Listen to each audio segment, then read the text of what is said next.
দৃষ্টান্তমূলক শাস্তি ফাঁসির দাবি আমাদের নেত্রী মমতা বন্দ্যোপাধ্যায় তিনি রেখেছেন যে শাস্তির দৃষ্টান্তমূলক শাস্তি হিসাবে ফাঁসির দাবি তিনি রেখেছেন।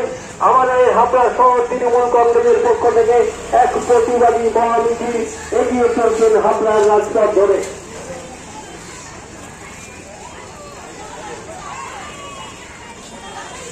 সম্প্রতি আর্জিকার ঘটে যাওয়া যে নারকীয় হত্যাকাণ্ড, যে মহিলা ডাক্তার নির্গতি যে হত্যাকাণ্ড, সেই প্রতিবাদে আজকে আমাদের মহামিছিল, সেই প্রতিবাদে আজকে আমাদের মহামিছিল হাবড়া শহর